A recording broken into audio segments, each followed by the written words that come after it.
پہلے میں جب سامنے بیٹھا ہوا تھا تو میں ایک چیز غور کر رہا تھا بہت دیر سے کہ شروع میں کچھ بچے آئے تھے یہاں پر پرفارم کرنے، چھوٹے چھوٹے بچے تھے سفید کپڑوں میں. چونکہ جامعہ کلکوا میں بڑے بڑے پروگرام ہوتے ہیں. یہ ایک طالب علم محمد طلحہ جنہوں نے ابھی آپ کے سامنے نعت پیش کی تھی، یہ بھی وہاں کے ہزاروں کے مجموعوں میں پروگرام پیش کرتے ہیں. لیکن یہاں جب بچوں نے پروگرام پیش کیا، حافظ فیض صاحب کو میں مخاطب کرنا چاہوں گا کہ ابھی پروگرام تھا کلکوا میں، وہاں پر دینیات کے 5 بچوں کو مجھے پریکٹس کرانا تھا. اسی طرح عربی چہاروں اور پنجوں کے بچوں کو پریکٹس کرانا تھی. اسی طرح کچھ دورے کے طلبہ تھے. 100% یقینی طور پر یہ بات ایک دم درست ہے کہ آپ سوم چہاروں یعنی انگلش میں 8 سٹینڈرڈ 10 سٹینڈرڈ اور 12 سٹینڈرڈ کے بچوں کو پریکٹس کرانا بہت آسان ہے. ان کو آپ نے ایک بار سمجھا دیا کہ بیٹا آپ کو یہ کرنا ہے، وہ سمجھ جائیں گے. لیکن اتنے چھوٹے بچوں کو، اتنی کثیر تعداد میں طلباء کو، چھوٹے چھوٹے جن کو کچھ سمجھ میں نہیں آتا، تو آپ بولو گے وہاں کھڑے ہو جاؤ، وہ وہاں کھڑے ہو جائیں گے، آپ یہاں کھڑے ہو جاؤ، وہاں کھڑے ہو جائیں گے.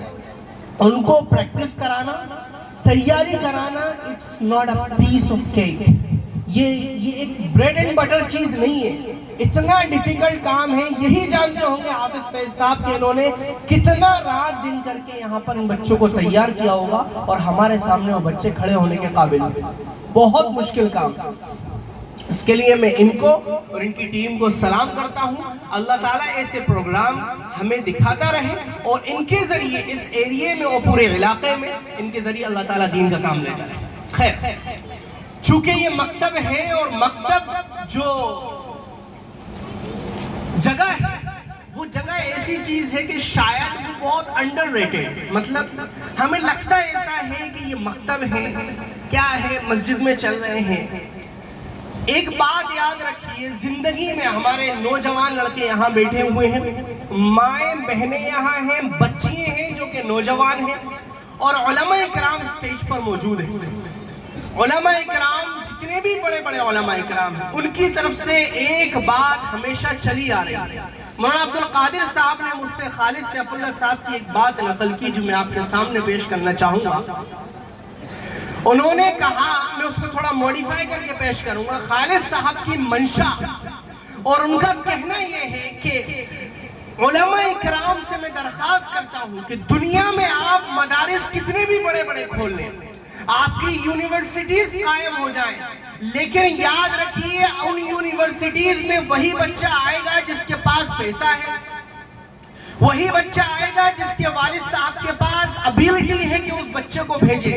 اگر اس قوم کو اور اس ہندوستان کو اور یہاں کے بچوں کو، یہاں کی قوم کو اور مسلمانان ہند کو اگر ترقی کرنا ہے تو وہ اس کے لیے مکاتب کا قائم ہونا ضروری ہے. اور ان کے یہ الفاظ تھے کہ علماء کرام اور حفاظ کرام اور محلے کے جو صدر حضرات ہیں وہ اس بات کو دماغ میں بٹھا لے کہ اپنے مسجد کو صرف مسجد تک محدود نہیں رہنے دینا، اپنی مسجد کو مکتب بنانا ہے، اپنی مسجد کو حفظ قرآن کا مدرسہ بنانا ہے، اور آگے چل کے ایسا اس مسجد کو بنا دینا ہے کہ وہاں سے بچہ عالم بن کر نکلے. تو یہ اس کی کچھ سیڑھی ہیں جو یہاں پر چل رہی ہیں. مولانا راغب صاحب بیٹھے ہوئے ہیں، مولانا حبیب صاحب، مولانا اصالت صاحب. آپ حضرات جو ہیں میرے سے عمر میں کافی بڑے ہیں، تجربے میں کافی بڑے ہیں، یہ بخوبی جانتے ہیں کہ ایک بچے کا یونیورسٹی میں پڑھنا it's part away from that، یہ بہت دور کی بات ہے. اگر بچے کو بنانا ہے، اگر بچے کو کسی درجہ کامیابی تک پہنچانا ہے، اس کے لیے دینیات کا سب سے اہم رول ادا ہوتا ہے. حضرت مولانا غلام محمد صاحب وستانوی کی عادت شریفہ تھی، اب کسی بیماری کی وجہ سے شاید کم ہے، ڈیلی مغرب کے بعد آپ اتنی عمر میں بھی دینیات سیکشن میں جا کر بیٹھتے تھے اور وہ کہتے تھے یہ دینیات اور یہ مکتب ہی سیکشن ایسا ہے جہاں سے یہ بچے ہیرے بن کے نکلیں گے. اگر تراشا صحیح جائے تو وہ ہیرا بن کر چمک جاتا ہے. تو یہ مکتب جو ہے آپ کے سامنے، یہ مکاتب ہیں، یہ چھوٹی موٹی چیز نہیں ہے، یہ ایسی چیز ہے کہ یہاں سے آپ کے سامنے آگے جا کر لیڈر نکلیں گے، ٹیچر نکلیں گے، ڈاکٹرز، پروفیسرز نکلیں گے، سائنٹسٹ نکلیں گے کہاں سے؟ انہی مکاتب سے آپ کے لیے نکلیں گے۔ تو اس مکتب کے پلیٹ فارم پہ کھڑے ہو کر میرا یہی پیغام ہے، نوجوان میرے سامنے بیٹھے ہیں، کچھ مائیں بیٹھی ہیں، بہنیں بیٹھی ہیں، نوجوانان ہند اور نوجوانان دنیا سے علماء اکرام اور مفتیان اکرام کی کئی خطاب ہیں۔ میں اپنی چھوٹی سی زبان سے چند باتیں آپ سے کرنا چاہوں گا۔ یہاں پر کچھ ہیں جو والد بن چکے ہیں، کچھ ہیں جن کی شادی ہونے والی ہے۔ یاد رکھیے، میں کتاب پڑھ رہا تھا، اس میں لکھا ہوا تھا، پہلے تو سوال کیا انہوں نے، کہا کہ سب سے پہلا میں آپ سے سوال کروں گا کہ who are you؟ آپ کون ہیں؟